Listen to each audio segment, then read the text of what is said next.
America और Iran जंग के अब बहुत ही करीब आ चुके हैं। मीडिया रिपोर्ट्स में दावा किया जा रहा है कि कभी भी कोई भी देश एक दूसरे पर हमला कर सकता है। इस बीच ईरान की राजधानी तेहरान में एक पोस्टर लगाया गया है, एक बहुत बड़ा सा पोस्टर जिसमें अमेरिका की बर्बादी की कामना की गई है। जिसके बाद अब सवाल उठने लगा है कि क्या अमेरिका के हमले से पहले ही कहीं ईरान तो हमला नहीं बोल देगा, क्योंकि उस पोस्टर में ईरान का जो जंगी बेड़ा है उसे बर्बाद होते हुए दिखाया गया है। तो इसी सवाल पर आज हम बात करने वाले हैं और यह भी जानने की कोशिश करेंगे कि क्या सच में अब जंग की घड़ी आ चुकी है। तो इस बातचीत में हमारे साथ कई सारे खास मेहमान जुड़ने वाले हैं, जिनका मैं आपसे परिचय करवा देता हूं। हमारे साथ मेजर जनरल राजन कोचर सर जुड़ रहे हैं, वो रक्षा विशेषज्ञ हैं। इसके साथ ही हर्ष दहिया जी जुड़ रहे हैं, वो अंतर्राष्ट्रीय मामलों के जानकार हैं। इसके साथ ही अरविंद सिंह तेजावत जी भी जुड़ रहे हैं, वो भी अंतर्राष्ट्रीय मामलों के जानकार हैं। इसके साथ ही स्टूडियो से ही हमारे साथ ज्वाइन कर रहे हैं वन इंडिया के ही हमारे सहयोगी नागेंद्र सिंह जी। तो सबसे पहले हम मेजर जनरल साहब के पास ही चलते हैं। कोचर सर, क्या लगता है कि जो दावे किए जा रहे हैं कि हो सकता है कि ईरान की ओर से ही पहले हमला बोल दिया जाए, क्या इसकी कोई संभावना नजर आ रही है आपको? देखिए, वो सिचुएशन जो खाड़ी में है अभी, जो इसको मिडिल ईस्ट में है, वो काफी टेंस है। कल भी हम आपके प्रोग्राम में थे जब हमने डिस्कस किया था जी सर। एक प्रोबेबल चांसेस इसको अमेरिका इसको कब अटैक करेगा। तो 24 घंटे उसको बीत गए, अभी तक ऐसी कोई इंडिकेशन अमेरिका की तरफ से नहीं आ रही अटैक करने के लिए। और अमेरिका ने अपनी पूरी तैयारी कर रखी है। देखिए, आपको इसको याद होगा कि एक हफ्ता पहले या 10 दिन पहले खबर आई थी कि अमेरिका बहुत क्लोज था अटैक करने के लिए। उसके बाद नेतन्याहू और ट्रम्प की बातचीत हुई थी। उसके बाद आई थिंक इजराइल ने इसको रोका था अमेरिका को, ऐसी करके इसको मीडिया रिपोर्ट्स आ रही थी उस टाइम पे। तो अभी जो आपका स्पेसिफिक सवाल है कि क्या आपका ईरान अटैक करेगा, इसको मुझे नहीं लगता कि ईरान अटैक करेगा। बिकॉज अभी तक कोई प्रोवोकेशन नहीं है। एक इसको ईरान की सॉवरेनिटी के ऊपर अभी तक कोई हमला नहीं हुआ है।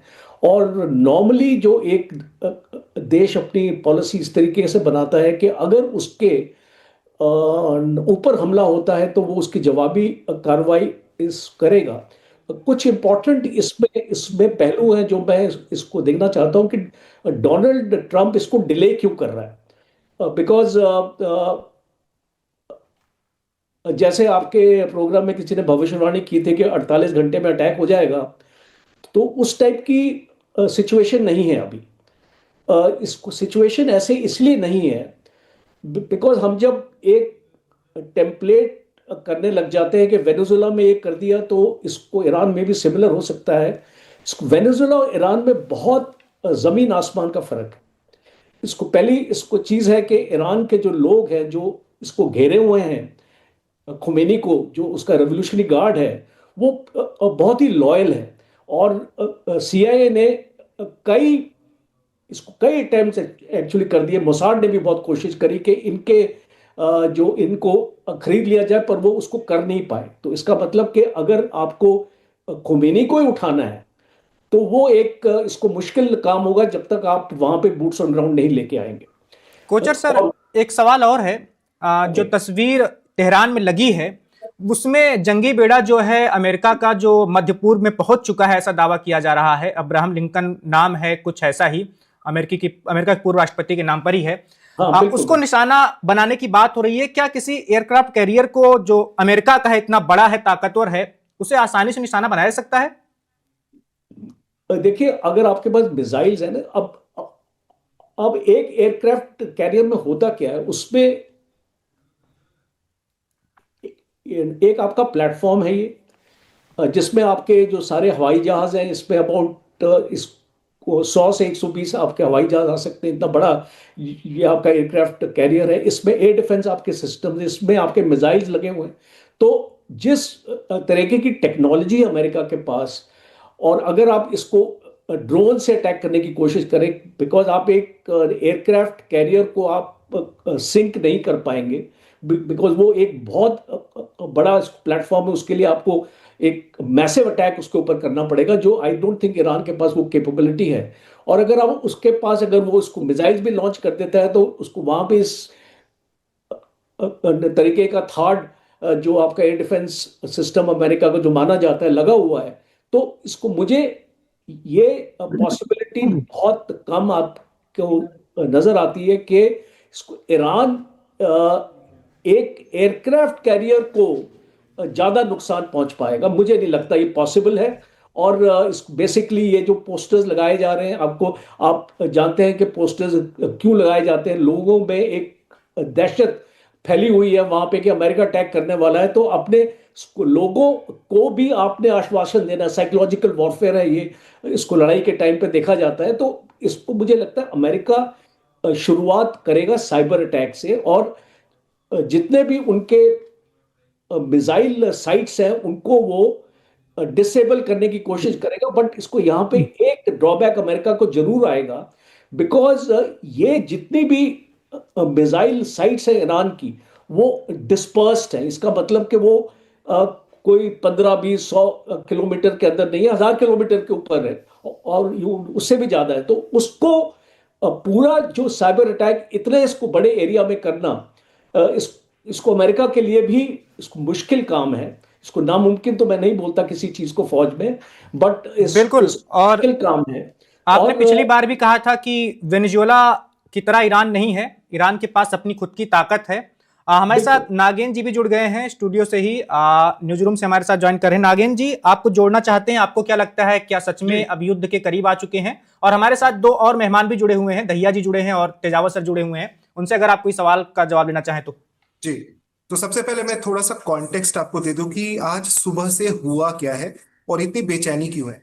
एक ट्वीट और या जो ट्रूथ सोशल पे ट्रम्प के जो मैसेजेस आते रहते हैं, वहां पे वो अपने सारे बड़े बड़े अनाउंसमेंट्स करते रहते हैं। एक उनका पुराना ट्वीट जिसमें उन्होंने लिखा था कि अगले 24 घंटे में बहुत बड़ा एक्शन होने वाला है, ये 2025 का ट्वीट, उसको वायरल किया जा रहा है, उस ट्रूथ सोशल के अकाउंट को वायरल किया जा रहा है, जिसकी वजह से और ज्यादा खलबली मच गई है। लोगों को ये लग रहा है कि आज तो भाई अटैक हो ही जाएगा। लेकिन इन सब के बावजूद जो सबसे बड़े अपडेट्स हैं, मैं आपको वो बताना चाहता हूँ। जैसा आपने सबसे शुरुआत में जिक्र किया कि किस तरीके से ईरान उनके युद्ध पोतों को उड़ा सकता है, ये उन्होंने अपनी कैपेबिलिटी दिखाई और एक सीधा डायरेक्ट मैसेज दिया। जो सबसे बड़ी अपडेट एक और आ रही है वो ये है कि ईरान के लीडर से विटकॉफ बात कर रहे हैं, जो कि ट्रम्प के काफी क्लोज है, करीब है। उन्होंने अभी काफी सारे हेडलाइंस आपको दिखेंगे जो कि लोकल न्यूज़पेपर्स हैं, उनमें ये कहा जा रहा है कि ईरान का मैसेज ट्रम्प तक पहुंचाया गया है कि इस अटैक को डिले किया जाए, आप अभी अटैक नहीं करिए। उसमें कुछ बात चल रही है इनकी, ये लोकल खबरों में वहां चल रहा है। जो दूसरी सबसे बड़ी खबर एक चल रही है ईरान में, वो ये चल रही है कि खामेनेई का अगला बंदा जो कि खामेनेई के पोजीशन को संभालेगा, अगर उनको मार दिया जाता है तो वो ईरान ने डिसाइड कर लिया है कि कौन टेक ओवर करेगा। ये सारी खबरें लोकल प्रेस में चल रही है। इसके अलावा इरना में एक खबर ये भी चल रही है कि हिजबुल्ला एक्टिवली अब बोल रहे हैं, खातिब हिजबुल्ला जिनका इराक से संबंध है और जो मेन हिजबुल्ला, उन्होंने तो पहले ही कहा है कि वो अटैक करेंगे किसी भी सूरत में। अब देखिए, ईरान की बात तो हम बहुत ज्यादा कर रहे हैं, लेकिन ये वॉर जब होगा, अगर पहला मिसाइल भी जाता है तो ईरान सबसे पहले कहा जाएगा।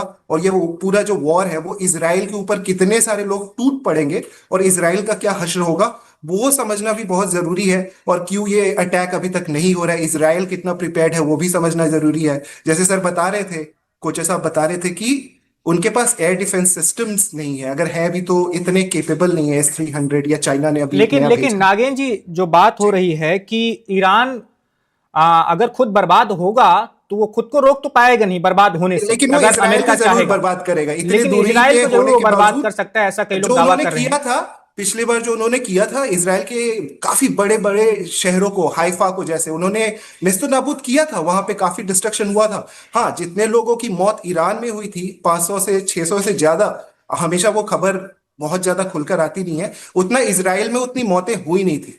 तो ईरान अकेले कितना कुछ कर पाएगा वो लगता नहीं है। लेकिन हुतीज अगर एक्टिवली वो एक शिप को भी अगर मारते हैं तो हो सकता है कि अमेरिका पूरी तरह से बेबस हो जाए। हुतीज का उपाय अभी तक सक्सेसफुली अमेरिका नहीं निकाल पाया है। उनके बड़े B-2 बॉम्बर्स को हुतीज ने अपने हजार हजार के ड्रोन से उड़ा दिया है।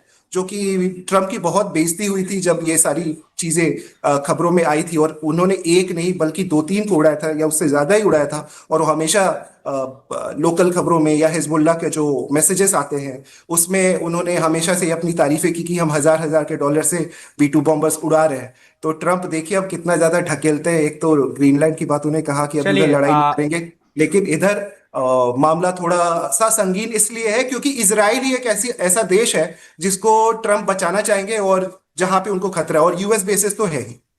बिल्कुल। दहिया जी के पास चलेंगे, उसके बाद तेजावत सर के पास चलेंगे। दहिया जी, आपको क्या लग रहा है, और इजराइल क्या सच में तैयार है? क्या उसका जो रक्षा तंत्र है वो खुद का बचाव कर पाएगा? क्योंकि अगर ईरान पे हमला हुआ तो लोग बार बार ये बात कह रहे हैं कि ईरान एक साथ बहुत सारे मिसाइलें वो तेल अवीव की ओर दागेगा, और भी ईरान इजराइल के और भी शहरों को निशाना बनाएगा वो। वैभव जी, मेरे पर्सपेक्टिव से अगर देखें तो पहली बात तो ये पता करना बहुत ही मुश्किल है कि अटैक होगा या नहीं होगा और किस स्तर का होगा। क्योंकि आप ये देखिए कि यूनाइटेड स्टेट्स का, खासकर जब से ट्रम्प की जो प्रेसिडेंसी आई है, तब से बड़ा अनप्रेडिक्टेबल रवैया रहा है। आप अगर पहले कोई भी प्रेसिडेंट्स देखें यूएस के, तो वो बड़े प्रेडिक्टेबल होते थे कि इस तरीके की उनकी फॉरेन पॉलिसी होगी, ये फ्रेंडली नेशंस हैं, ये अनफ्रेंडली नेशंस हैं, और यूनाइटेड स्टेट्स का क्या रवैया रहेगा। और इस चीज को अगर हम पूरी तरीके से देखें, थोड़ा सा मतलब हम बाहर होके देखें, तो पिछले 10-15 साल से बात की जा रही है कि वर्ल्ड ओवर एक ग्लोबल चेंजिंग वर्ल्ड ऑर्डर की बात हो रही है कि there has been a rise of another super power called China. China, Russia एक तरफ और यूनाइटेड स्टेट्स एंड यूरोप एक तरफ। तो बार बार बात होती थी कि देखिए अब बाइपोलर वर्ल्ड और होने वाली है, कि चाइना का जिस तरीके से उदय हुआ है, अब शायद यूएस की जो कमान है पूरे विश्व भर में वो थोड़ी ढीली पड़ेगी।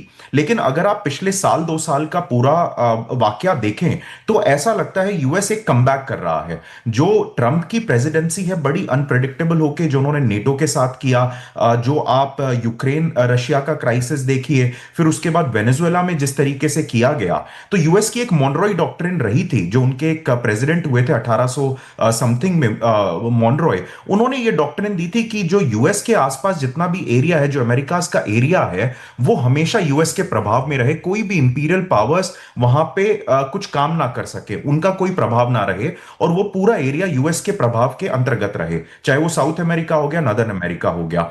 उस डॉक्ट्रिन से क्या हुआ, वो उस टाइम पे मॉनरॉय के टाइम पे तो इनैक्ट नहीं हो पाई, उस टाइम पे यूएस इतना पावरफुल नहीं था।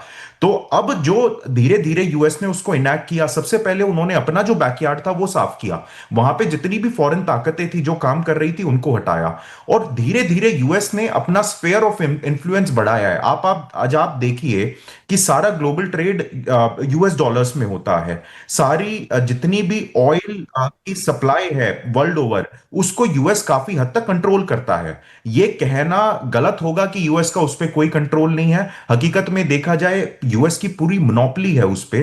जितनी भी कंट्रीज हैं जो ऑयल ओनिंग कंट्रीज हैं, उन पे यूएस का अच्छा खासा दबदबा है। अब ये इन्फ्लुएंस कहीं ना कहीं, अब आप देखिए ईरान में भी जो हो रहा है, पहले एक बहाना लिया गया कि भाई वहां पे न्यूक्लियर वेपन्स डेवलप किए जा रहे हैं, फिर सोशल मीडिया के थ्रू अनरेस्ट क्रिएट किया गया, और अनरेस्ट का भी अभी वर्ल्ड इकोनॉमिक फोरम में एक यूएस के क्या कहते हैं वो थे डिप्लोमैट, उन्होंने बोला कि देखिए हमने इतने पाबंदियां लगाई हैं, इतने सैंक्शंस लगाए हैं ईरान पे, उस वजह से वहां पे सिविल अनरेस्ट हो गया है। तो कहीं ना कहीं ये सिविल अनरेस्ट यूएस का करवाया हुआ है, उसमें कोई दो राय नहीं है।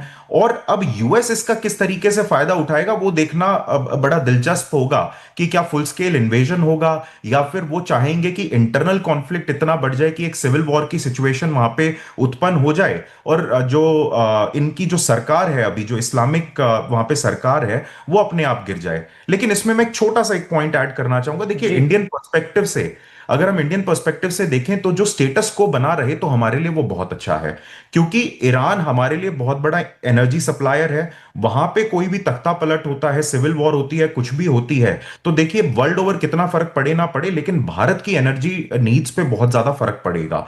दूसरा, हमारा बहुत एक स्ट्रैटेजिक पोर्ट है वहां पे, चाबहार पोर्ट। अगर वहां पे इस तरीके का कोई भी तख्ता पलट होता है तो हमें नहीं पता कि वो भारत विरोधी सरकार आएगी या भारत फ्रेंडली सरकार आएगी, और कितना उसमें समय लगेगा एक स्टेबल गवर्नमेंट आने में। तो हमारा जो चाबहार पोर्ट है वो भी एक अधर में लटक जाता है कि उसका क्या स्टेटस रहेगा, किस तरीके से वो होगा, किस तरीके के भारत और ईरान की जो नई रजीम आएगी उसके किस हिसाब से रिलेशंस होंगे। क्योंकि इस समय पे कम से कम आप ये देखिए, ईरान पाकिस्तान फ्रेंडली नहीं है।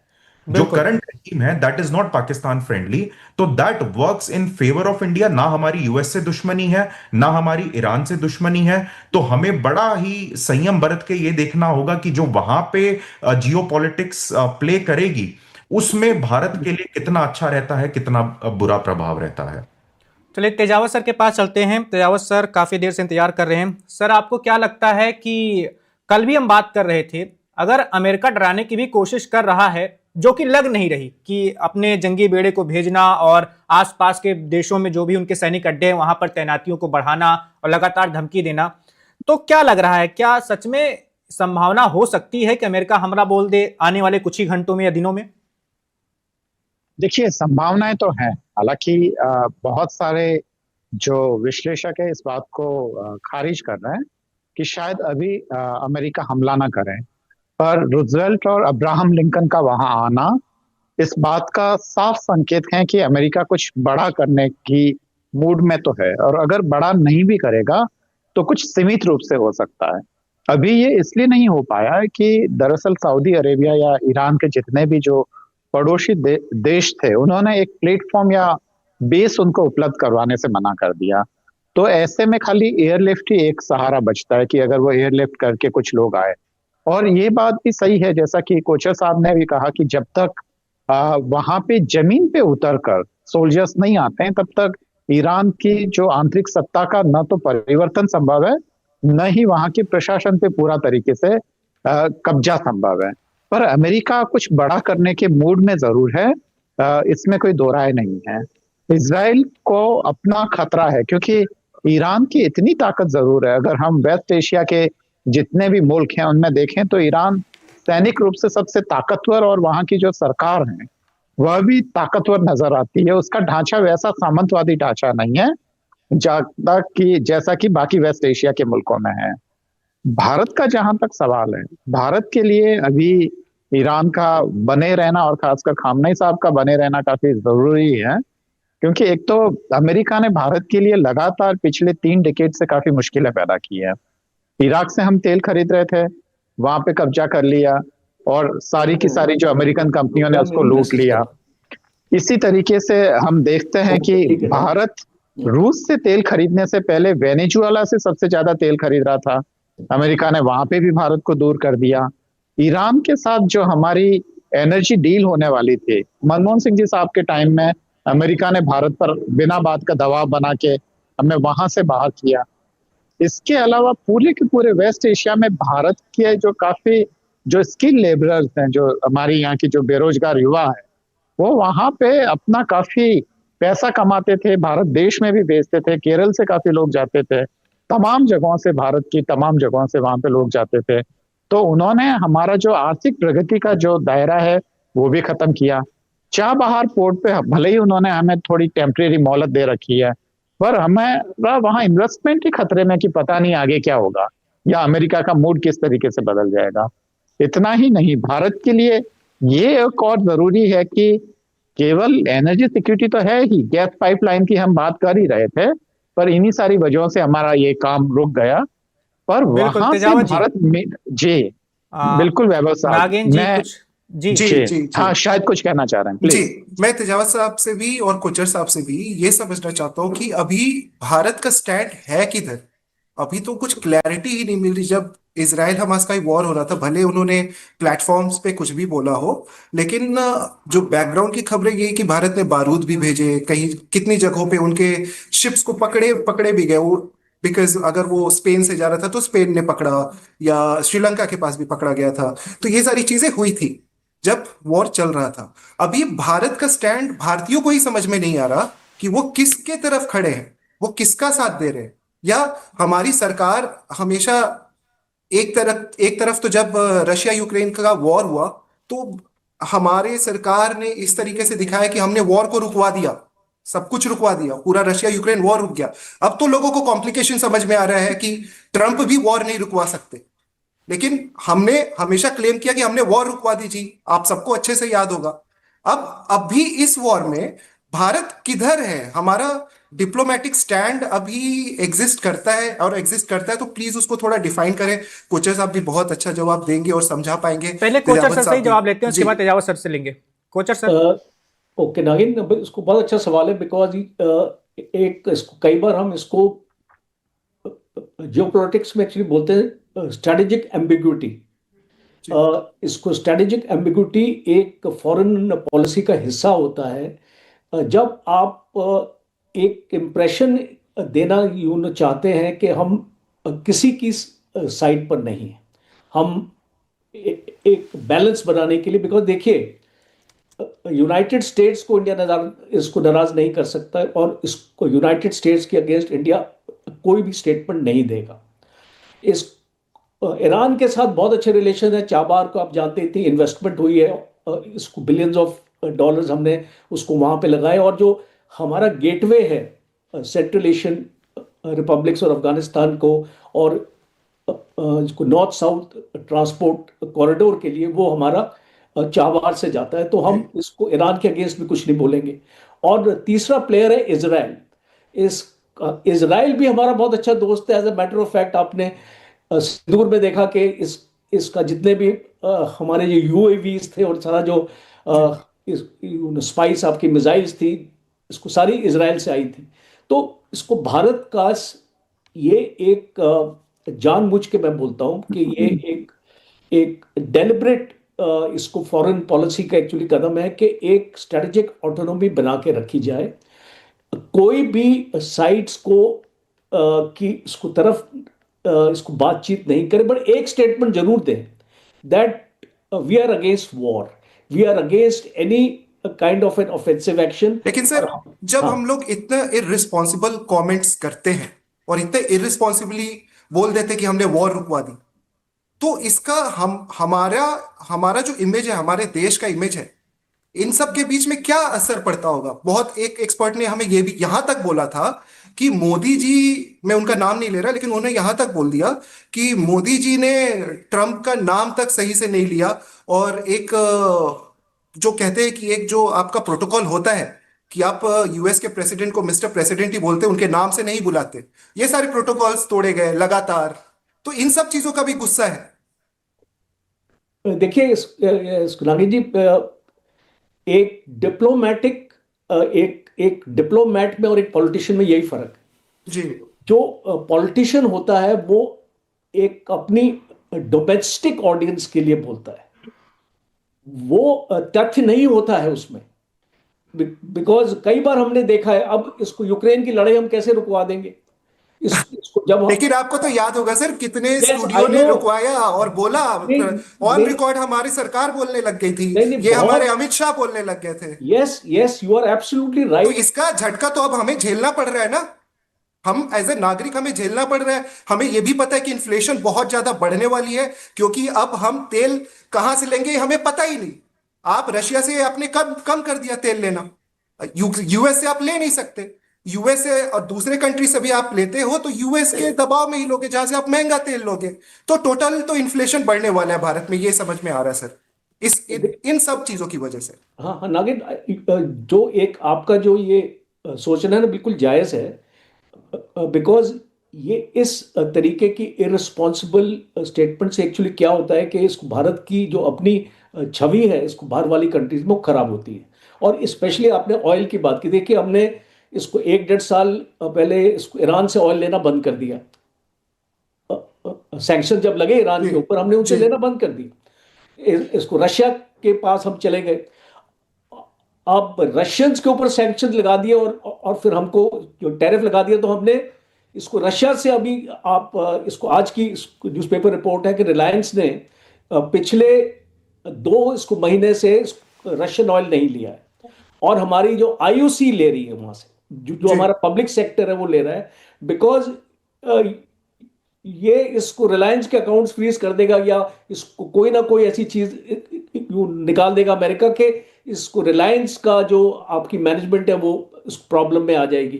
तो ये वर्ल्ड जियोपॉलिटिक्स में, क्योंकि यू सी आपका जो वो स्तर नहीं है, वो आपके पास वो इन्फ्लुएंस नहीं है कि आप खुलकर बोल दीजिए सर, खुलकर बोलिए। I know you are a diplomat, नहीं, but I would love, not a diplomat नहीं, बट आई मैं नो खुल द के बोल रहा हूँ आपको कि रिस्पॉन्सिबिलिटी। जब आपके पास एक कैपेबिलिटी नहीं है वर्ल्ड जियोपॉलिटिक्स को इन्फ्लुएंस करने के लिए, तो आपके बोलने से वो कैपेबिलिटी नहीं बनती। और इसीलिए आप कोई भी वर्ल्ड जियोपॉलिटिक्स को इन्फ्लुएंस ये नहीं कर पा रहे हैं, और अमेरिका के दबाव में आ चुके हैं। बिकॉज अमेरिका और आपकी जो टेक्नोलॉजी शेयरिंग है और जिस तरीके की आपकी डिपेंडेंस है अमेरिका के ऊपर, अगर वो बंद हो जाए तो वो भारत के लिए बहुत नुकसान है। बिकॉज चाइना के साथ ऑलरेडी आपकी प्रॉब्लम्स है, और आपके पास अगर टेक्नोलॉजी नहीं है तो कहां से आएगी? बिकॉज ओवरनाइट आपके पास वो कैपेबिलिटी नहीं है कि आप अपना जेट इंजन भी ले लें, और आपके जो इसको आधुनिक हथियार भी आपको चाहिए अमेरिका से। अभी अमेरिका ने आपको इसको जेवलिन अपना मिसाइल्स भी दिए अभी अमेरिका ने आपको, और आपका इसको पोसाइडन एयरक्राफ्ट आपका P-81 भी अमेरिका से आ रहा है। तो बहुत सारी लिंकेजेस है हमारी इसको यूएस के साथ, और इसीलिए हम इसके दबाव में आ चुके हैं। बट पॉलिटिकली आप इसको एडमिट नहीं कर सकते, बिकॉज यू सी अगर आप इसको पॉलिटिकली एडमिट एक्चुअली करेंगे डोमेस्टिक ऑडियंस में, तो ऑपोजिशन बैठा हुआ है ना फायदा उठाने के लिए। तो हमारी एक डेमोक्रेटिक इसको डेमोक्रेसी में यही प्रॉब्लम है। लेकिन हम एक्सेप्ट नहीं करेंगे कि we have failed, we have failed, we they have will not failed accept it. As a country, we have failed in terms of keeping relations intact.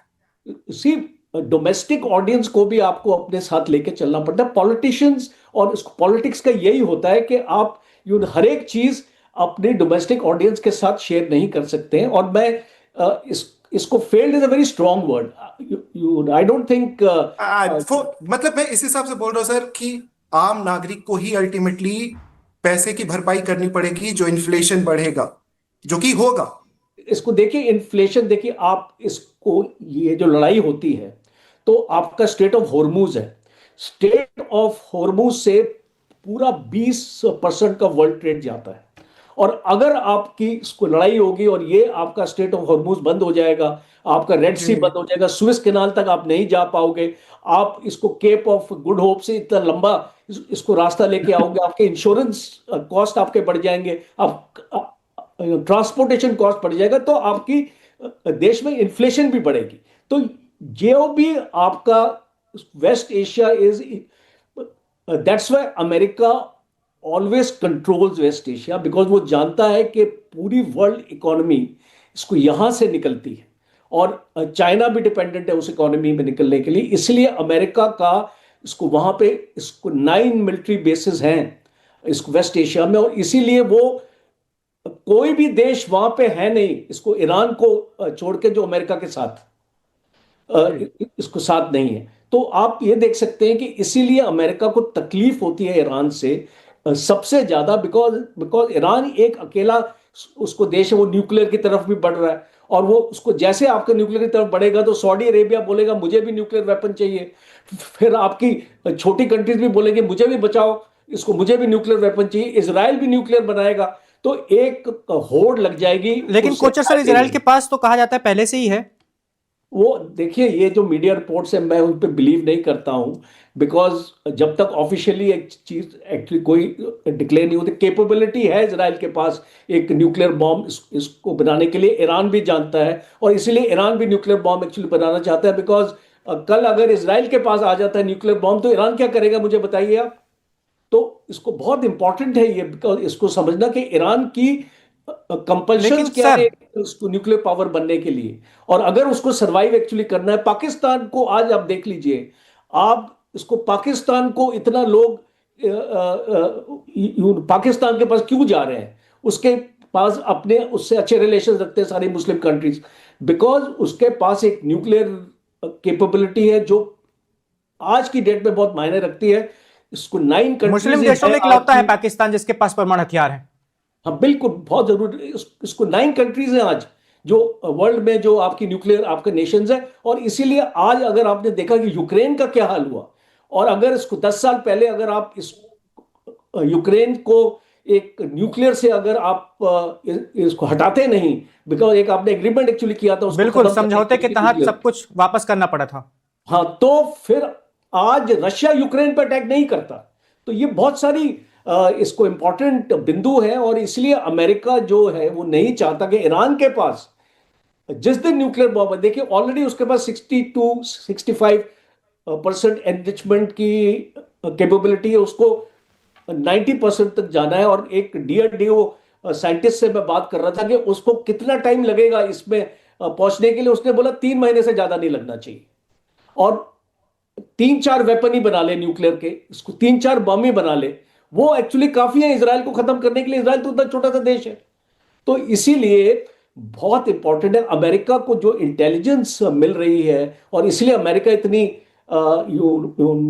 हड़बड़ाहट में काम कर रहा है, बिकॉज वो जानता है कि ईरान जो है वो एक न्यूक्लियर कैपेबिलिटी से ज्यादा दूर नहीं है, और अगर उसको उसको रोकेगा नहीं अभी तो देर हो कभी भी जाएगी। नहीं रोकेगा। बिल्कुल कोचर सर, दहिया जी बहुत देर से इंतजार कर रहे हैं। हर्ष दहिया जी, आप अपनी बारी का इंतजार कर रहे थे देर से, आपका धन्यवाद, धैर्य बनाए हुए हैं आप। आपको क्या लगता है, अभी हम भारत की जरूरतों को लेकर बात कर रहे थे कि तेल की हमारी जो जरूरतें हैं वो पूरी कहां से होंगी, क्योंकि बहुत सारे रास्ते तो हमने अमेरिका की वजह से बंद कर दिए खुद ही। रूस से हमने तेल की कटौती कर दी खरीदारी की। हम आज कहां खड़े हैं, और अगर ईरान पर संकट आता है, अमेरिका इजराइल की ओर से कुछ भी कदम उठाया जाता है, तो हमें एक देश के रूप में करना क्या चाहिए? क्योंकि जैसा कि आपने बताया था कि ईरान भी हमारे लिए जरूरी है, और अमेरिका और इजराइल से रिश्ते तो हमारे लिए जरूरी हैं ही। देखिए, मैं बड़ा रिस्पेक्टफुली जो हमारे भाई हैं नागेन जी, उन्होंने जो बात कही मैं उससे बिल्कुल कंप्लीटली डिसएग्री करना चाहूंगा कि हमारी कहीं पे भी, मैं ये नहीं मानता कि हमारी कोई फॉरेन पॉलिसी फेल हुई है। अगर आप एक बार जो यूएस का, हमारी यूएस के साथ जो फॉरेन पॉलिसी है उसको साइड रख दीजिए, अदरवाइज आप देखेंगे सारी कंट्रीज के साथ, चाहे कांग्रेस की सरकार रही हो चाहे भाजपा की अभी सरकार हो, हमारी फॉरेन पॉलिसी बहुत ही, क्या कहते हैं, कामयाब अभी तक रही है। कहीं पे ऐसा नहीं हुआ कि कोई हमें डिप्लोमेटिक फेलियर हमें पिछले 15-20-25 साल में देखने को मिले हों उस तरीके के। और जब हम यूनाइटेड स्टेट्स की बात करते हैं, जब हम ट्रंप की बात करते हैं, see we have to understand Trump is unpredictable. Trump, चलिए आज आप ये कह सकते हैं कि ट्रंप के भारत के साथ बहुत रवैये खराब हैं, लेकिन यूनाइटेड स्टेट्स का तो सबसे क्लोज में जो एलाइज हैं, that is Canada and NATO and European union, जब वो उन पे अटैक कर सकता है, एक तरीके से वर्बल अटैक जो ट्रंप ने किया, और फिर जो टैरिफ्स उन्होंने क्या कहते हैं ईयू पे अभी कहा कि मैं ईयू पे भी लगा दूंगा, चाइना पे भी लगाए, ठीक है, इतना सारा जो वो किया। अब ग्रीनलैंड की भी जो वो बात हो रही है, जिस हिसाब से वो कनाडा को भी जवाब दे रहे हैं, उनके प्राइम मिनिस्टर को उल्टे जवाब दे रहे हैं, तो आप ये समझ, आपको और हमें ये समझना पड़ेगा, Trump is an unpredictable man. उनके साथ कोई भी फॉरेन पॉलिसी का सक्सेस या फेलियर कंसिडर नहीं किया जा सकता। आज कोई भी कहे कि देखिए हमने ट्रंप को इस तरीके से कर दिया, दैट इज नॉट परमानेंट। चाहे वो अच्छी बात कहें चाहे नेगेटिव बात कहें, ट्रंप को समझ पाना, ट्रंप को कंट्रोल कर पाना, ट्रंप को प्रिडिक्ट कर पाना, इट्स नेक्स्ट टू इम्पॉसिबल। मुझे नहीं लगता कि उनके परिवार में भी कोई अच्छे से समझ पाएगा कि ट्रंप नेक्स्ट स्टेप क्या लेने वाले हैं। लेकिन सर, जी, बांग्लादेश, जैसे बांग्लादेश तो एक जीता जागता एग्जाम्पल है कि हमारा उनके साथ कैसे रिलेशनशिप हो गया, हमने उनको आज़ादी दिलाई, और आज जो हमारे रिलेशनशिप्स हैं उनके साथ वो तो जग जाहिर है। सर और दूसरा बांग्लादेश दूसरा बांग्लादेश इज अ दूसरा सर, स्ट्रेटेजिक एक और फेलियर मेरा ऑफ पॉइंट इंडिया। था, मेरा एक और भी जी, पॉइंट था हर्षी, कि जो हम क्लेम कर देते कुछ भी, भले हम पॉलिटिक्स के लिए करें क्योंकि इलेक्शंस आते हैं, कि हमने वॉर रुकवा दी। अब ये सब बातें जब ट्रम्प सुनते होंगे तो उनका क्या, वो रिलेशन, मैं एक व्यक्तित्व की बात कर रहा हूँ कि आप खुद ही बोल रहे हो कि ट्रम्प एक पागल इंसान है, लेकिन जब वो सुनते हो कि भाई वो जो बंदा बार बार अनाउंस कर रहा है मैंने 8 वॉर रुकवा दी, और जब उनको पता चलता हो मोदी जी ने तो पहले ही ये वॉर रुकवा दी थी, तो उसका नहीं, असर तो पड़ता ही होगा ना। नागेन जी देखिए, हो सकता है मैं गलत हूं, लेकिन जितनी मेरी जानकारी है, किसी भी सरकार के नुमाइंदे ने यह नहीं कहा कि पूरी तरीके से वॉर रुकवा सर दी। अमित शाह जी ये का ये अमित शाह ये जी का उस समय अमित पे, शाह जी का सर पूरा स्टेटमेंट है, 3 दिन लगे थे। वो आज तक पे एक इंटरव्यू दे रहे थे, उन्होंने बोला कि उनको 3 दिन लगे और हमने रुकवा दी। नहीं नहीं, वॉर रुकवाने की कभी बात नहीं की गई होगी। बात मेरे को जितना याद है वो ये कहा गया था कि भाई उस टाइम पे सीज फायर, देखिए यूट्यूब ताकि कॉपीराइट की हम वजह से मैं ताकि चला नहीं हम सकता वो वीडियो, ताकि लेकिन हम मैं आपको बता सकता हूँ क्योंकि ताकि वो हम सुना है। अपने लोगों को वहां से निकाल सकें, और वो बकायदा हुआ। हाँ जी, लेकिन ये लेकिन सिर्फ यूक्रेन में ही लोगों नहीं। को बहकाया गया बोल के कि हमने, आपने वो तो देखा ही होगा, पापा ने वॉर रुकवा दी, बीजेपी ने पूरा एड चलाया उसका। देखिए, किसी इन्फ्लुएंसर ने ऐसा बोला हो कि पूरी वॉर रुकवा दी, ये तो कभी भी नहीं नहीं, बोला गया। ये बीजेपी से रैट चला रहे हैं, सीज हमारे फायर बिल्कुल मंत्री हुआ। बोल रहे हैं। देखिए, सीज फायर बिल्कुल हुआ। हमारे रशिया के साथ बहुत अच्छे संबंध हैं, क्योंकि रशिया उसमें एग्रेसर था, रशिया की तरफ से अटैक हो रहा था, हमें यूक्रेन में से अपने लोग निकालने थे। तो डेफिनेटली उस टाइम पे सीज फायर करवाया गया है, और वो हमारे देश के लिए बहुत बड़ी जीत मैं उसको मानता हूं, सरकार किसी की भी हो। ये देखिए, अल्टीमेटली गवर्नमेंट हमारी है, चाहे सरकार भाजपा की रहे, कांग्रेस की रहे, कल को किसी भी पार्टी की रहे। अल्टीमेटली बिल्कुल बिल्कुल, उससे फर्क नहीं पड़ता, फॉरेन बस wrong policy should information remain देना। स्टेबल। और और जो किसी भी दूसरी सरकार को बहुत रिस्पॉन्सिबली बोलना चाहिए। नागिन जी, बहुत मैं बड़े वही बड़े वही मुद्दे बता हैं रहा ये। हूं। मैं देखिए, वो तो आपको किसी बीजेपी के स्पोक्स पर्सन से पूछना पड़ेगा कि क्या चीज कैसे वो की गई। जी हम स्ट्रेटेजिक मामलों पे यहाँ पे बात कर रहे हैं। और जहां जी तक आपने क्या कहते हैं बांग्लादेश की बात करी, उसको तो मैं बिल्कुल मानता हूं। मैंने एक आर्टिकल भी लिखा है जो मैं पब्लिश करने वाला हूं जल्दी ही, कि इंडिया को भी ऐसे, जैसे मॉनरोई डॉक्ट्रिन है यूएस की, वैसे इंडिया को भी चाहिए कि हमारे जो बैकयार्ड्स में जितनी भी कंट्रीज, चाहे बांग्लादेश हो गया, क्या कहते हैं, even for that matter Pakistan हो गया, फिर श्रीलंका हो गया, भूटान हो गया, नेपाल हो गया, यहां पे इंडिया फ्रेंडली गवर्नमेंट्स होना, एडमिनिस्ट्रेशन होना बहुत ज्यादा जरूरी है। ये बांग्लादेश में बकायदा हमारा बहुत लंबे समय तक एक फेलियर रहा है। मैं अगर 1947 पे बात करूं, और ये कोई पॉलिटिकल बात नहीं है, हमें यह समझना पड़ेगा कि जब देश आजाद हुआ, हमने, भारत ने साउथ ईस्ट एशिया की सबसे बड़ी स्टैंडिंग आर्मी क्या कहते हैं इनहेरिट करी ब्रिटिश ब्रिटिश एम्पायर से। उस समय पे हमारा बहुत बड़ा एक मिलिट्री पावर था, लेकिन क्योंकि हम मोरालिटी में फंसे रहे कि देखिए हम किसी से अलाइन नहीं करेंगे, और हम मॉरल हाई ग्राउंड रखेंगे। तो देखिए, जैसे यूएस की जो फॉरेन पॉलिसी है वो मोरालिटी पे नहीं चलती, वो इंटरेस्ट पे चलती है। हेनरी किसिंजर ने एक बहुत अच्छी क्या कहते हैं कोट बोला था, US has no permanent friends और एनिमीज बट ओनली इंटरेस्ट। जहां पे यूएस का इंटरेस्ट होगा वो जी उस तरीके से काम करेगा। अगर हम उस समय पे हमने चाइना को तिब्बत एनेक्स नहीं करने दिया होता, जी तो आज इंडिया और चाइना के बीच में तिब्बत एक बफर जोन की तरह काम कर रहा होता। और ये कहीं ना कहीं हमारी पॉलिटिकल क्लास को, हमारी ब्यूरोक्रेट्स को ये समझना पड़ेगा कि India has to become an expansionist power. और एक्सपेंशनिस्ट पावर से ये मतलब नहीं है कि हम किसी जगह को जाके एनेक्स कर लें या कुछ कर लें, लेकिन बांग्लादेश में हमारी फ्रेंडली सरकार होनी चाहिए, चाहे वहां पे पक्ष हो, हर्ष जी, तो वहां पे हमारे एसेट्स ऐसे हों कि कोई भी सरकार आए वो इंडिया फ्रेंडली रहे। और वहां पे हमारा फेलियर बकायदा कहीं ना कहीं बहुत लंबे समय तक रहा है। दहिया जी जी, अभी जो बांग्लादेश को लेकर ताज़ा जानकारियां मिल रही हैं, वहां पर चुनाव होने वाले हैं, और आम चुनाव में वहां पर एक इस्लामिक पार्टी सत्ता में आ सकती है जो कट्टरपंथी पार्टी है। और अगर उसके हाथ में बांग्लादेश की कमान आ गई तो फिर तो हमारे लिए एक तरफ पाकिस्तान, एक तरफ बांग्लादेश, दोनों तरफ से फिर हमें मुश्किलों का सामना करना पड़ेगा। क्योंकि अगर कट्टरपंथी सरकार होगी तो हो सकता है कि आतंकवादियों का भी फलना फूलना हो जाए। बिल्कुल, डेफिनेटली ये सबसे बड़ा अभी जो खतरा मंडरा रहा है। और ये सिर्फ बांग्लादेश या फिर इधर की पाकिस्तान की बात नहीं, आप ये देखिए हमारे जितने भी नेबरहुड में सारे नेशंस अभी डिस्टेबलाइज्ड हैं। आप नेपाल की देखिए, वहां पे जेंजी राइजिंग हुई, ठीक है। उस जेंजी अपराइजिंग के बाद किस तरीके से सत्ता परिवर्तन होगा जब इस तरीके के अपराइजिंग होती है। जैसे श्रीलंका में जो इकोनॉमिक क्राइसिस हुआ, उसके बाद वहां पे अपराइजिंग हुई, एक वैक्यूम, पावर वैक्यूम बन जाता है। और पावर वैक्यूम में कई बार एंटी सोशल तत्व भी वहां पे एक तरीके से पावर ग्रैब कर सकते हैं, जो इंडिया के लिए बहुत अच्छा नहीं होगा। इसीलिए बहुत जरूरी है कि हमारे फॉरेन कंट्रीज में, जो हमारी नेबरिंग कंट्रीज हैं, इसमें हमारे इतने स्ट्रांग एसेट्स हों कि ये सुनने में बड़ी इमोरल बात लगती है कि देखिए क्या बात की जा रही है, लेकिन यूएस हमेशा करता है। कहीं के इलेक्शंस होते हैं, कुछ भी होते हैं, यूएस को पता होता है उसका रिजल्ट क्या होने वाला है। पक्ष में विपक्ष में सारी जगह यूएस के एसेट्स होते हैं। और as the fourth largest economy and as the growing super power, we need to develop that kind of ideology कि बांग्लादेश, नेपाल, भूटान, इवन बांग्लादेश कहीं दैट देखें मैटर दहिया जी, पाकिस्तान हमारे एसेट्स रहें। दहिया जी, आपने वो तस्वीर देखी होगी जब बाइडेन हमारे यहाँ आए थे G20 बैठक के दौरान, और शेख हसीना और उनकी बेटी के साथ कैसे फोटो क्लिक करवाई थी। वो सेल्फी बहुत वायरल हुई थी, आपने भी देखी होगी। और वही बाइडेन जो है यूनिस को बाद में गले लगाते हुए जो भी कार्यकारी सरकार चला रहे हैं बांग्लादेश में, वो तस्वीरें भी हम देख चुके हैं। तो अमेरिका तो अपने हितों पर ही हमेशा चलता आ रहा है। जो जैसा कि मैंने कहा, हेनरी किसिंजर का जो कोट था वो यूएस की फॉरेन पॉलिसी को बिल्कुल समराइज कर देता है। US has no permanent friends और एनिमीज बट ओनली इंटरेस्ट। जो यूएस के इंटरेस्ट में होगा यूएस उससे उसी तरीके से ट्रीट करेगा। आज दोस्त हो सकते हैं, कल आप दुश्मन हैं।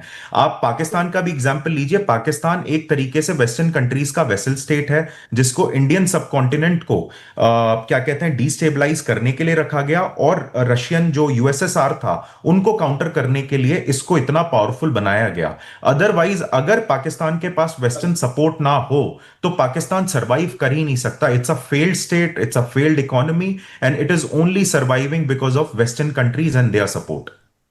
चलिए तेजावत जी के पास चलते हैं। अरविंद सिंह तेजावत जी, आपको फिर से हम ईरान वाले टॉपिक पर ही लौटते हैं जो हमारा मुख्य विषय है इस बातचीत का।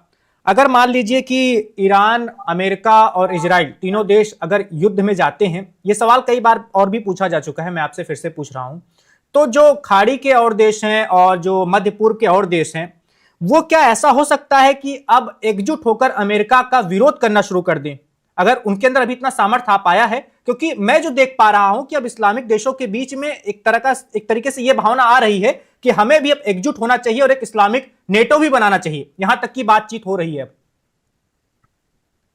देखिए वैभव साहब और नागिन साहब, पहले तो मैं इसी सवाल का जवाब दे देता हूं जो आपने पूछा। एकजुट होने की कोई संभावना नहीं है। क्या आपको लगता था कि भारत के जितने भी जो सामंत थे वो अंग्रेज साम्राज्य के खिलाफ एकजुट होकर क्या वह अंग्रेजी के खिलाफ लड़ सकते थे? अगर यह सच हो सकता था तो आप समझ लीजिए कि ईरान के ये जितने भी सामंत हैं, चाहे वो सऊदी अरेबिया में हो, चाहे यमन में हो, यूएई में हो, कहीं पे भी हो, ये लोग एकजुट नहीं हो सकते हैं और अमेरिका के खिलाफ नहीं लड़ सकते हैं जब तक कि वहां पे कोई जन क्रांति नहीं हो जाती। और अब नागिन साहब के एक पसंद की बात शायद उन्हें बहुत अच्छी लगेगी, वो मैं बताता हूँ कि मोदी साहब से एक इंटरव्यू में पूछा गया कि मोदी साहब मुख्यमंत्री रहते हुए आपकी सबसे बड़ी गलती क्या थी? तो उन्होंने कहा कि मैं मीडिया को मैनेज नहीं कर पाया, और इसीलिए जो गुजरात दंगे थे, जितना मैं दोषी नहीं था उससे कहीं ज्यादा मुझे दोषी साबित किया गया। तो अगला मेरा काम होगा मीडिया पे पूरी तरीके से कंट्रोल करना।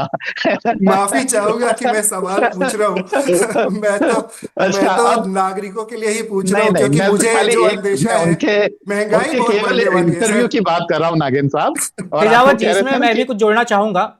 जैसा कि आपने बताया, जब मोदी जी गुजरात से दिल्ली आए थे तो दिल्ली की जो पहले से मीडिया थी, जो लुटेंस दिल्ली वाले लोग थे जो लगातार अंग्रेजी तेज तरार बोलने वाले, उनसे उन्होंने दूरी बना ली थी। और बाद में जो बीजेपी के और भी बहुत सारे नेता बताते हैं, उसकी वजह यही थी कि उनको लगता था कि ये लोग पहले से ही एक धारणा बनाकर बैठे हुए हैं कि मोदी ऐसे हैं, मोदी वैसे हैं, और उस धारणा के आधार पर ही नागिन साहब और वैभव साहब दोनों को एक बात अगर है, आप मोदी जी को डिस्कस करने लगो तो फिर आपको बोले कि नहीं भैया कर रहे ये हैं, हम देखो बिल्कुल हाथ नहीं में करेंगे। बातचीत आगे हम बढ़ाते अपने हैं। विषय पे लौट आएंगे, पर बात यह है कि मैंने केवल उनके एक इंटरव्यू के एक स्टेटमेंट का जिक्र किया।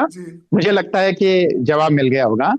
ये मैं इस संदर्भ में कह रहा था कि यूक्रेन जो है उसमें बिल्कुल दया जी ठीक कह रहे हैं कि सीज फायर हुआ था और भारत को जो निकालने के लिए एक तरीके से रास्ता दिया गया था, पर वो युद्ध रुकवाना नहीं होता है। हाँ, रूस ने और यूक्रेन दोनों ने हमारी मदद की थी।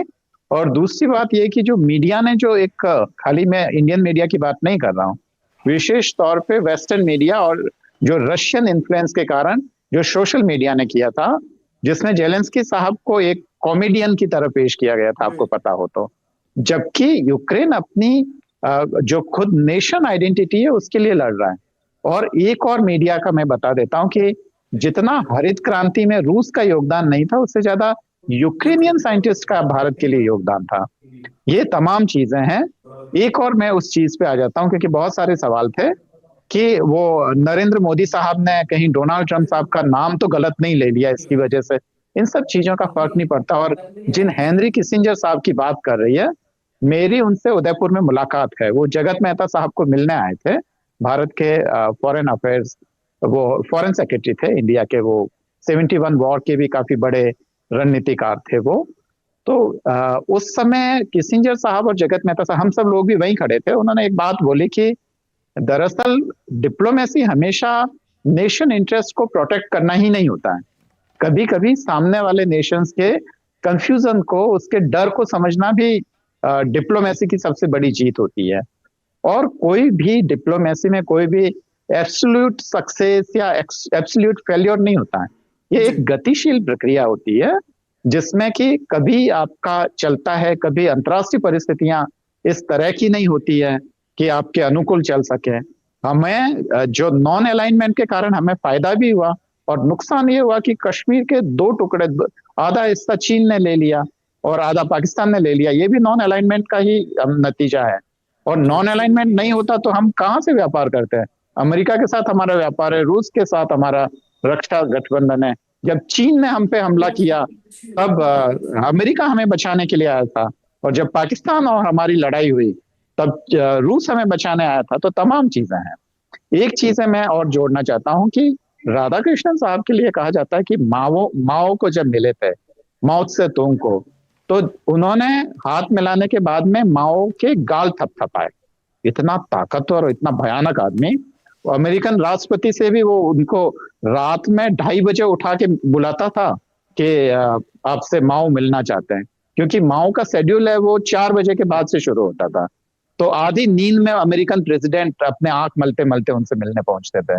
और उन्होंने कहा मिडल ईस्ट, तो माओ ने आंखें तरेरी और कहा कि मिडल ईस्ट आपके लिए है, हमारे लिए वेस्ट एशिया है वो, है ना। तो ऐसा आदमी के लिए कहा कि राधा कृष्णन साहब ने उसके गाल थपथपा दिए और 62 का वॉर हुआ। पर ऐसा नहीं होता है। अगर डोनाल्ड ट्रंप साहब को नरेंद्र मोदी साहब ने लोडान ट्रंप कह दिया तो उससे कोई फर्क नहीं पड़ता है वो, क्योंकि विवेकानंद को भी वो विवेका उबुंडन करके रह गए थे, तो उससे देश की नीतियां तय नहीं होती है। लेकिन तेजावत जी ये बात तो सच ही है ना कि ट्रंप व्यक्तिगत हो जाते हैं, वो अपने नहीं, ऐसा बिल्कुल नहीं है। मैं आपको कारण बता रहा हूँ वैभव साहब की क्या बात नोबेल बीच में शांति काट पुरस्कार के के लिए बता रहा हमने हूँ। उनकी अनुशंसा नहीं की थी इसलिए वो नाराज नहीं हुए थे? नहीं, सुनिए, मैं इसका कारण बता रहा हूँ वैभव साहब। ये ऐसा नहीं होता, ये एक पब्लिक परसेप्शन होता है, क्योंकि डोनाल्ड ट्रंप जो कर रहे हैं आज, 90s में आपको क्या लगता है कि कोई भी अमेरिकन प्रेसिडेंट कर सकता था? नहीं कर सकता था, है ना। कारण ये था कि आज अमेरिका इसलिए कर रहा है कि उसकी ये ताकत है, और अकेला प्रेसिडेंट किसी भी डिप्लोमेसी या कोई भी विदेश नीति को डायरेक्शन नहीं दे सकता। एक बड़ी सलाहकारों की टीम होती है, एक काफी उसके पीछे काफी मेहनत होती है और वो होती है। और ये जो डोनाल्ड ट्रंप जिसको हम अनप्रेडिक्टेबल बोलते हैं, तो ये भी उनकी डिप्लोमेसी का एक हिस्सा है कि कोई प्रेडिक्ट ना कर पाए। नहीं तो आपको लगता है कि वेनेजुएला का इतना बड़ा कांड हो जाता अगर पहले से ही प्रेडिक्शन पॉसिबल हो पाता? अगर यूरोपियन यूनियन को ये प्रेडिक्शन हो जाता तो वो अपनी क्या बहुत सारी तेजी से वो ट्रीटीज नहीं करते। भारत के साथ जो फ्री ट्रेड ट्रीटी होने वाली है वो बहुत पहले ही स्पीड अप हो जाती। तमाम ऐसी चीजें, तो ये अमेरिका की पॉलिसी का हिस्सा बन चुकी है। और डोनाल्ड ट्रंप को एक तरीके से आगे मुखौटा, वो तो दरअसल नीतियां तय होती है जो वहां के जो बड़े बड़े जो ताकतवर लोग हैं, खासकर हथियार बनाने वाले जो लॉबी के लोग हैं, खासकर जो एनर्जी सिक्योरिटी से जुड़े हुए लोग हैं, ये तमाम लोग होते हैं। और उसके पीछे जो वहां के डिप्लोमेट्स और वहां के काफी नीति नियंताओं की एक लंबी फौज होती है। और ये हमारा तो आपका कहना है कि जो ये सिर्फ एक छवि बनाई गई है, ऐसा छवि हकीकत तो में है ही जी, छवि भी सच है, पर इसका फायदा है अमेरिका को, एक रणनीति के तहत हो रहा है। जैसा हम कहते हैं कि डोनाल्ड ट्रंप बहुत ही वैसा कर रहे हैं, वैसा नहीं है। और जो हॉर्मुज स्ट्रेट की जो बात कही है वो भी सच है कि अगर ये हो जाएगा तो हमारा व्यापार प्रभावित होगा। और ईरान के पतन के साथ ही जो हम सेंट्रल एशिया में जो घुसने की कोशिश कर रहे हैं, और वो हमारे लिए काफी बेहद जरूरी है, वो भी सारी प्लानिंग हमारी खत्म हो जाएगी। तो बहुत सारी चीजें हैं जो मुझे लगता है वैभव साहब और नागिन साहब कि हमें ध्यान देना चाहिए। और मुझे लगता है कि ठीक है।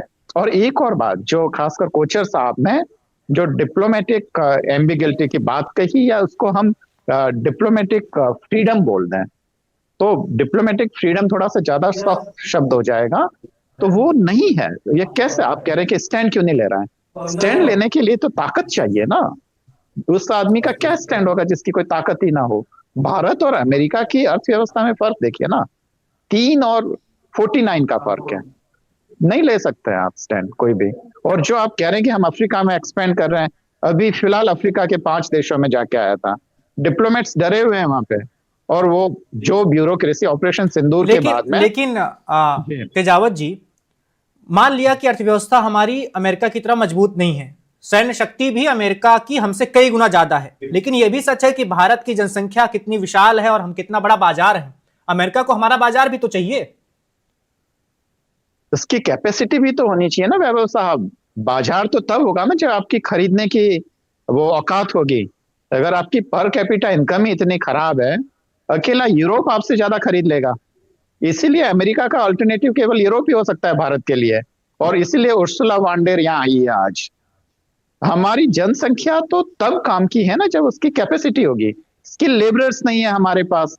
हमारे यहाँ पे जो रिसर्च इंस्टीट्यूट या यूनिवर्सिटीज के सबसे ब्यूटीफुल चीजें लेकिन क्या होती तेजावत है? जी, ये इस सवाल का जी। जवाब मैं कोचर सर से भी लूंगा और उसके बाद दहिया जी के पास भी चलेंगे।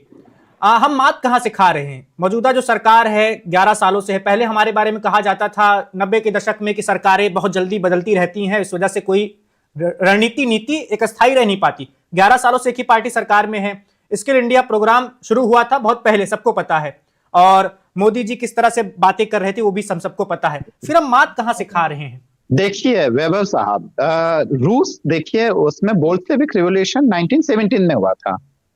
1945 बहुत कम समय, मतलब दो जनरेशन, पूरी जनरेशन भी नहीं, एक जनरेशन के बाद में कुछ 20-25 सालों के बाद में रूस दुनिया का सबसे ताकतवर देश, अमेरिका से भी ज्यादा ताकतवर।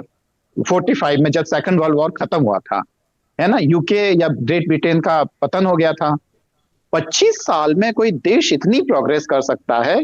या आप ये देखिए कि अगर 5 साल के किसी पीएम के टेन्योर में भारत का हर एक शहर वो स्पीड ट्रेन से जुड़ जाए, हर एक एमए करने वाले स्टूडेंट को 1-1 लाख रुपए स्कॉलरशिप मिल जाए, ऐसा अगर चमत्कार हो जाए, और मीडिया के जितने भी कर्मी हैं उनकी मंथली इनकम 2.5 लाख रुपए हो जाए, तो ये चमत्कार उस बोल्शेविक रिवॉल्यूशन ने किया था। पहले भी मीडिया को सुविधाएं थी, उन सुविधाओं में भी कटौती हुई है। पहले घर मिल जाते थे, तमाम चीजें थे, अब तो वो भी नहीं है। तो ये बात है कि अगर ऐसा कोई सरकार कर ले तो उसको, अगर उसका मन है तो 5 साल काफी होता है। इसीलिए इलेक्शन का टाइम 5 साल निर्धारित किया जाता है।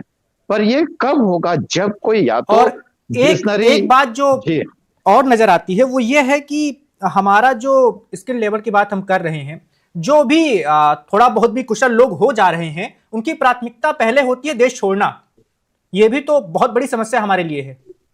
देखिए, ज्यादा ब्लेम करने की जरूरत नहीं है, पर भारत की नीतियों में गड़बड़ है। जैसे कि चीन के जितने भी जो साइंटिस्ट अमेरिका जाते हैं, वो क्या करते हैं कि एक लेबोरेटरी उनकी यूरोप में या यूनाइटेड स्टेट में होती है और दूसरी लेबोरेटरी चीन में होती है, ताकि ज्ञान का प्रवाह होता है।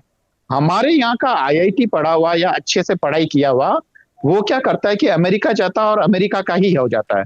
और यह भी सच है कि हालांकि नोबेल कोई प्रतिमान नहीं है, पर बावजूद उसके ये मानना पड़ेगा कि देश आजाद होने के बाद में कोई भी साइंटिस्ट नोबेल नहीं ले पाया, क्योंकि हमारे यहाँ पे क्या होता है कि यूनिवर्सिटी या रिसर्च इंस्टीट्यूट में सबसे जो ब्यूटीफुल चीज होती है वो एडमिनिस्ट्रेटिव ब्लॉक होता है, जहां वाइस चांसलर या तमाम लोग बैठते हैं। जबकि सबसे सुंदर क्या होना चाहिए? लाइब्रेरी होनी चाहिए या लेबोरेटरी सबसे सुंदर होनी चाहिए।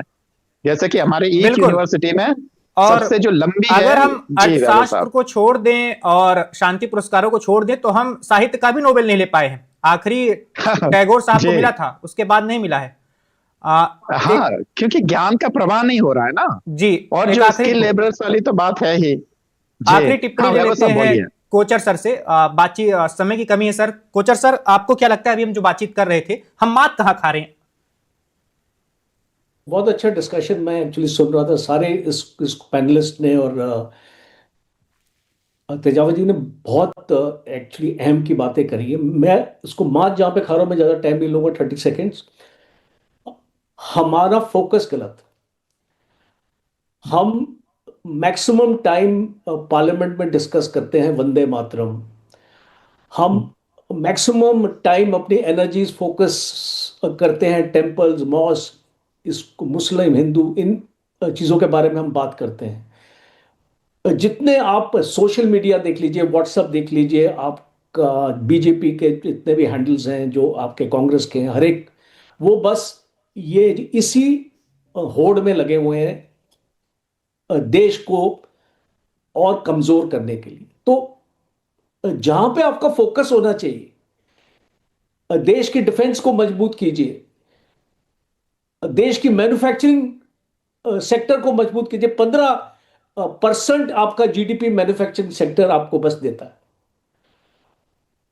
सारे लोगों को सर्विस सेक्टर में घुसना है, सबको ऑफिस चाहिए, इसको जैसे तेजावत बता रहे थे कि एडमिनिस्ट्रेटिव ब्लॉक चाहिए।